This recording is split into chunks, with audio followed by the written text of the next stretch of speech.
is great. Thanks for having me. Look, it's a beautiful club. My name's Larsen. I'm really excited to be here. I like doing great shows like this. I'll be honest, I've been doing a lot of shows, and they haven't all been good. Right? Like recently, I did a show at the 5th best casino in Indiana, which is very different than Las Vegas. I learned some stuff performing there, right? Like I used to get nervous. The worst thing that could happen after you told a joke was nobody laughs. And it turns out that's fine. It turns out the worst thing that can happen after you tell a joke is someone turns on a rascal scooter and leaves the room. Actually sticks with you for quite a while. I am pumped to be here. I just went home for the holidays. This is my family. I was really excited to see my dad, because my dad has been married for 35 years as of this week. Thank you. Thanks very much. That's how I felt. I was excited. I'm going to be honest. When I talked to him, he didn't seem that into it. I remember I said, "Dad, what's it like to be married that long?" And my dad said, "It's the only life I know." Which is also what Brooke said about prison in Shawshank Redemption, right? That's the exact same quote. The older I get, the more I start to realize that's kind of how my dad always talks about marriage. He'll say something, it sounds romantic. But if you follow up, you start to realize that's not what he meant. Like one time I said, "Dad, what's it like to be the same person for that long?" And he said, "Our lives are like two trees that have grown together." I was like, "Whoa, that's beautiful. You mean like you're one person now, you can't imagine being apart?" And he said, "No, definitely no. All I mean is that if you were gonna separate them, it would be a nightmare." And then he said it would be way easier to just kill both trees. So, I think he's happy. I think they're gonna make it. My dad's a great guy. We get along real well now. It wasn't always like that though, right? We had some tough times. Like growing up, my dad, he tried to show me how to ice skate. And that's nice. That's a dad thing to do. But here's the problem. When he was trying to show me how to ice skate, my dad fell down. And when he fell, he went, and our relationship never recovered, right? Like for me, in a lot of ways, that's the day he stopped being my dad. You know what I mean? I was like, we can watch the game, but I'm done respecting you. That's never happening. It changed things. It changed his ability to be a dad. You know, like he'd come to my room, he'd be like, "Connor, you're failing math." I'd be like, "Whoa, I didn't know that. Maybe I need some help. Maybe that's the problem, Dad. Why don't you triple axel on over and get me a tutor? Let's see how that goes. Maybe that'll fix it." It was nice seeing my family. I like them. The older I get, the more I realize, kind of weird. Like I got an uncle who's 65, and he just got a Twitter. So he's gonna lose his job pretty soon. Makes me nervous to see anyone over 60 get a Twitter, right? It never ends well, you know? It's always like they get in trouble. The first week, they're doing okay. They're like, #hockey season, go Nashville Predators. But then by the third week, they're just like, #I am a predator. They're tagging local kids. That's not how Twitter works. All right, it's gonna be a rough summer. I went home, I saw my nephew, who's 5 years old. His name's Nolan. He's 5, and also he's creepy. I don't like little boys. I think little boys are creepy, and we don't talk about it enough. Little boys are the kings of saying something mysterious to you and then just walking away. This year at Christmas, just in the middle of Christmas, Nolan came over to me and he goes, "I know where Daddy goes at night." And then he just left the room. And he's 5 years old, so I have no idea what that means, right? I don't know if he just figured out where their bedroom is or if he has a secret. There's no way to know. It's awesome you guys came out. I really appreciate you supporting live comedy. I took an Uber here, and I always get very excited to take an Uber because I feel like there's always a chance you're going to get a story out of an Uber. Like recently I was in an Uber, my driver turned to me, and he said, "I feel like I was born to drive for Uber." I was like, okay. And then he said, "I've been driving for Uber since before they had Uber." I was like, "Do you mean you drove a cab?" he said, no, I used to just find people and take them places. And then I remember I said, absolutely nothing, because who would? And then he turned to me and he said, at first, Uber wouldn't even let me drive. Because a man died in my car. I was like, oh, all right, sure, like in a bad accident, right? And he just went, no. And then he just turned up the radio. He was like, do you like this song? I was like, I like everything that you like. I'm so scared right now. There's nothing I wouldn't agree to. It's always something weird in Uber. One time I was in an Uber, and my driver turned to me and he said, some things never change. Which was weird, because we weren't talking at all. And I said, well, what? And he said, I'm 43, but I still suck on nipples. And then that's the last thing either of us says.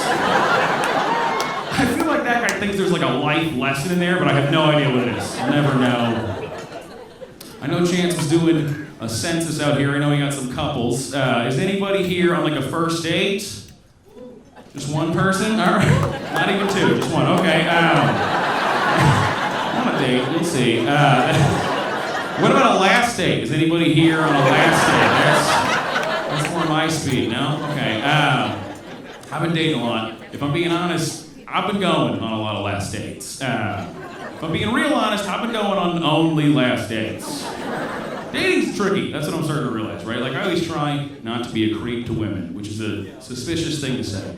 But it's not always clear what the right move is. That's what I struggle with. Like, the other day, I'm at the bar with my friend, and he's my dumbest friend. And that's very important in the story. Comes back up. So we're at the bar's about to close. She's home by herself, she's about to leave. My buddy turns to me and he goes, you know, a lot of women don't like to walk to their cars by themselves. You should offer to follow her. I was like, I don't think I should do that. He goes, why not? And I go, all right, well, I think a lot of women are worried that a strange dude is gonna follow them to their car. And as far as I can tell, your plan is that I just go ahead and offer. And then he's my dumbest friend, he tried to defend it. He goes, well, you gotta feel the situation out. Feel it out, you know? You should ask her a question. Ask her something like, are you scared right now? I was like, this is the plan? You want me to ask someone I don't know at 3 a.m, are you scared right now? What other good ideas? Should I do like a beekeeper's mask while I'm holding a lantern? What other good ideas? It's fun to find out who your dumbest friend is, you know? You can just keep track of them, keep track of them. I've learned a lot of myself dating. Like, I've learned I'm a paranoid dater, right? That's my big thing, you know? Like, whenever I want to date, I like to see someone do something real small, and then I like to freak out about it. It's a big hobby of mine. The other day, I was getting coffee with this woman, and she pulls out like this all-natural sweetener from her bag, and I was like, oh, they have Splenda here. You don't have to do that. And she goes, I don't use Splenda. I don't trust it. And right away, I was like, listen, if you're not going to vaccinate our kids, you got to tell me right now. I'm not going to watch my son die because you hate science, lady, all right? My boy, Kevin, little Kev, I try to give him vitamins and antibiotics. You'd be like, no, don't. Just put a gemstone behind his knee. Just rub some cinnamon on his belly. All right, some of these last dates might be my fault. That's the feedback I'm getting. Dating's really hard. I think the most important thing is that you gotta be compatible, right? Like, you know how if you start dating someone, you also kind of start dating their hobbies. Like, if you date someone who cooks, you end up doing a lot of dishes. I used to date a woman who boxes. She would fight other women in a ring, and I'll never do that again. And here's the thing, it's not that I didn't like she boxed. Honestly, I thought it was very cool that she boxed. But, all right, here's the problem. If you date a woman who boxes, you do end up spending a lot of time in public with a woman with a black eye. Which is the least fun kind of date in the world. I want to make my position very clear. There's no worse look than holding the hand of a woman with a black eye. You are better off wearing a who farted t-shirt. There's no way to do it. It's awful. It's the the worst thing, and you can't do anything. You can't go get breakfast, because the waiter will see it, right?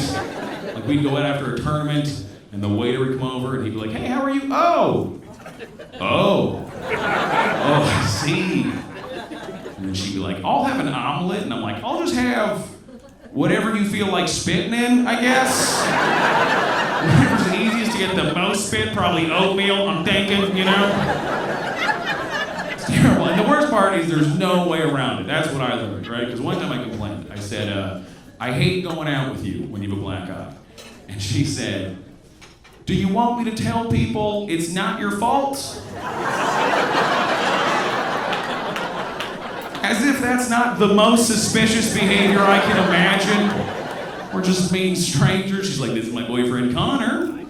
And this is my fault. That's what this is, you know? Should have kept my hands up. Okay, all right. That joke can get tense, but we had fun. That was all right. It's a weird time to be dating. What everybody wants is very different, right? Like, everybody wants a big butt now, right?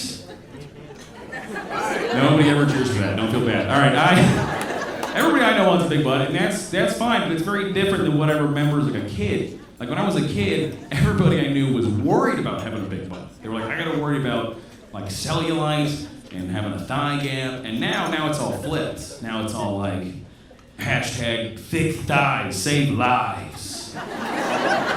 Hashtag big butt save mutts at the local humane society. That's not a real one, but it should be. It's so different now that I don't know how to answer certain questions anymore. That's what I really struggle with. Like, the other day, I was on a date with this woman, we're about to leave, she's wearing this very tight dress, and as we get to the door, she goes, hey, does my butt look fat in this dress? I was like, this feels like a trap. I'm a huge fan of her butt, she knows that, but all my training says don't answer. So I just said, do you want it to look fat? She was like, yeah, and I was like, whew, thank God, okay. Yeah, it looks fat. It looks fat all the time. Hell, you should see your arms, right? Is that? All right, that's my favorite joke. Never the audience's, but that is my favorite joke. That's the most fun I get to have. I probably shouldn't be dating at all, you know, because right now I live with 3 other single dudes. I'm in a house with 4 single dudes, which means I might as well live outside, right? Our house always looks like the end of a music festival, you know? There's people in tents, there's a guy in the corner just going, I'm like, who is that? They're like, that's Xavier, dude. He was the Grubhub driver, but now he's one of the boys. That's Xavier. It's a single dude house, which means we don't have anything a house needs, you know? Like, we got 31 bottle openers, but 1 spoon. There's 4 of us, we have 1 plate. Not each, total. We call it the plate. You want to use it, you got to sign it out like a library book. I think the worst part is now I feel like an idiot when I go to my married friends' homes because I'm impressed by all the wrong stuff, right?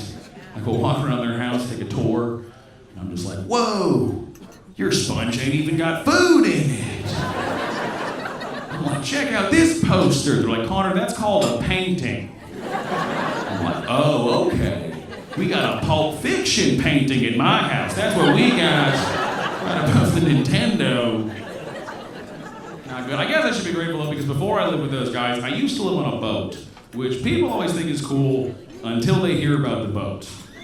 People are like, you lived on a yacht? I'm like, I lived on a janitor shed that floated. That's where I lived. There's like 2 types of people who live on boats, right? There's people who love the water, and then there's people who can't afford to stay on land. They don't have the credit. You know, that's the group I was in. It's a very select group. You can always tell how bad your boat is by your boat neighbors, right? I had a guy who's great.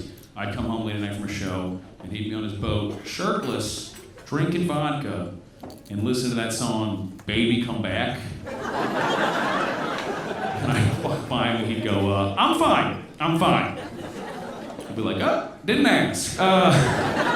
Listen, man, I'm pretty sure you're not fine, but what I would like to do is fall asleep before I remember we're living similar lives. That's all I'm trying to do.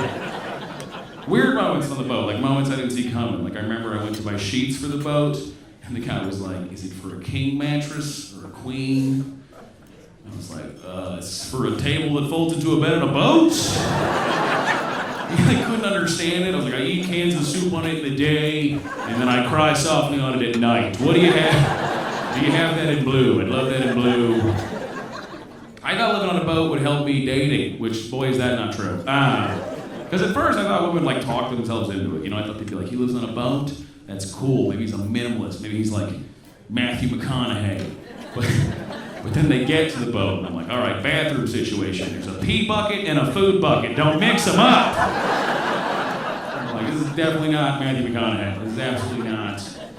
I don't know. I used to smoke a lot of pot when I was on the boat, and those things are probably connected. That's probably how I ended up on the boat. I had to quit smoking pot, because I just couldn't, I had no confidence when I was high, you know? Like, whenever I was at a party, and someone was like, do you want to hit this? I was like, do you want me to ruin the party? Because I will. I'll walk around this whole party and I'll ask everyone if they think Radiohead is mad at me. So don't ask if you don't mean it. I had no confidence. I could always start to do something when I was high, and then I'd get nervous that what I was doing was weird, so I'd do something else instead, and it was always so much weirder that it kind of blew me away. Like one time I ordered a pizza when I was high, and then I didn't have any cash to tip, and I just started freaking out. I was like, this guy, he might get mad, he might try to fight me, I gotta be ready. So here's what I did. I went around my whole house and I gathered up every pen that I owned. And then when he got there, he gave me the pizza and I just gave him a bag of pens. And I was too high to say anything either, so he opened the door and I was just like... I don't know if you've seen Real Fear till you've given a delivery driver a bag of pens at 3 in the morning. He didn't know what to do. He started backing away. He's like, just let me go. Just let me go. I have a family. I have a family. I don't know. I used to do stuff like, do you ever... It's really resonating for one person. I like this. Nice. Do you ever do that thing where you're high, where you look at a word for too long, and then you stop believing it's a word? I was doing that the other day. I was leaving the word was, I was texting my boss, and the word was fraud. And I was looking at it, and I was like, fraud, a fraud, a fraud. I was like, there's no way this is a word. There's no chance. I still kind of don't think fraud's a word, right? I think fraud is like the sound that a moose's brain would make if you hooked it up to a speaker, right? So I actually texted my other friend. I sent her a text that just said, is fraud a word? Which, if I ever got that text, I'd call the police, right? I'd be like, I don't know what's happening, but this guy's in trouble. This guy needs my help. Pot makes me very paranoid. Going to the doctor makes me paranoid. I think I'm done going. I know this seems early at 27, but I'm done. I don't like going to the doctor because I never understand why he's asking me what he's asking me. Like last time I went, and he looked in my ear with a light, and then he was like, all right, take off all your clothes. And then he listened to my heartbeat, and he was like, are you sexually active? I was like, what did you hear? It's like, ba-bum, ba-bum, this guy's a virgin. Like, what is going on? What did he hear? I don't like going to the doctor because I never leave in a good mood. I just leave worried, right? Like last time I went, and the guy came back and he said, says here your family has a history of heart attacks. And I was like, yes, and? And he was like, no, that's it. Just take that with you. Just take it home, put it under your pillow so you can't sleep. I actually have problems sleeping, and I went to the doctor, he ran some tests, and when he ran some tests, he came back and he said, good news, turns out, just a mental problem. I was like, how is that good news? I can get a new pillow, I can't get a new outlook on the world, I don't know what to do with this. It's embarrassing not being able to sleep, right? Like that first time, especially the first time you have to tell someone who's sleeping over, you know, like you're dating somebody. That first time's awkward. They're like, good night. You're like, good night. Hey, is it gonna bother you if I just sit here thinking about never being a kid again? Will that keep you up? I can do it in any room. I can cry anywhere, so don't worry about me. That joke does get sad. All right, my doctor, he actually told me to use condoms, which kind of hurt my feelings because we weren't on that topic. Just sort of as I was leaving, he was like, we don't need more of you. But I don't understand condoms. I mean, I know how they work. I was like putting them on my hands and making like a puppet, or I'm not doing that, but here's what I don't understand about condoms. I don't understand condom pricing, right? Because as far as I can tell, condoms and balloons, exactly the same thing. Right? No difference. But then balloons cost what, like 10 cents for 3,000 balloons, right? It's like roughly, give or take. And then you go to a store and you're like, hey, how much are condoms? And they're like, it's $10 for 3 of them. And you're like, why? And they're like, because you want to have sex real bad. That's why. So give me the money. Here's what I've learned. You really do have to buy condoms, like from a store. You gotta buy them. You can't make them, right? Even if they're just as good, even if they're the same quality, you're gonna scare your partner. You know what I mean? She's gonna be like, do you have a condom? You're like, boy, do I. Homemade. I like to sit out back and sew them while I mutter the Lord's Prayer to myself. That's what I like to do. I feel like you like that joke, but now you're not gonna talk to me after the show. Is that it? I'll be out there selling homemade condoms if you want them. So just come say hi. I don't know, condoms are very important because if you don't use condoms, you have kids, and I'm not ready for that, right? Like I got in an argument with my dad about raising kids. My dad is very pro spanking. He thinks you should spank kids. How do you guys feel about spanking? Okay, one guy was really into it, and I think you spank him in the face. That's what I think. I don't think you should spank kids. Not because I think it's bad, just because I think spanking's very easy to get out of, right? I used to get spanked all the time, but only because I was too dumb to get out of it. I realize now, all you gotta do if you don't want to get spanked is after that first spank comes, if you just get way too into it, that first spank comes, you're like, that's right, I'm daddy's little girl. No more spanking. No more rules of any kind, really. You can bully your dad at that point, you know? Dad gets home, you're like, guess who was bad today? It's like, I'm just gonna move out. I'll raise a different kid, you're free. I just moved to a new neighborhood. I really like it. I live next to the zoo, and that's exciting. But I don't always understand what zoos are doing. Like this zoo has a baby lion exhibit. They have like 50 baby lions, and then they have a big sign when you go that says "Play with the baby lions." And I was like, I think that's a terrible idea because I don't know if you guys know this, but all lions are murderers. So when I went, I was like, isn't it dangerous to play with the baby lion? And the guy goes, no, it's okay. If they get up on you, just punch them. I was like, did you just tell me to punch a baby lion? And he goes, yeah, they're babies. I was like, you know that's almost never the reason you can punch a thing, right? Can I punch it? Is it a baby? Yeah, go ahead, swing, that's fine. I just make sure it's a baby. But I don't know, I was like, the guy, he works here, he definitely knows more than me, so I am gonna trust him. So I asked him one last time, I go, are you totally sure? And he goes, yeah, it's fine. They get a lot more aggressive as they get older. I was like, oh, okay. Hey, do you think it's because you're punching them all the time? Is that why they're so aggressive? I don't know, I really like my new place. The most important thing to me was that it was a very boring neighborhood. Very boring, it was exciting. My last place was way too exciting. It actually got broken into, you know? Here's what happened. I was home after a show, like 3 in the morning, and this guy started banging on my door real loud, which should have been the first sign that something bad was about to happen. But I'm very dumb, so I went to the door, and I opened the door, and there was a teenager with a gun.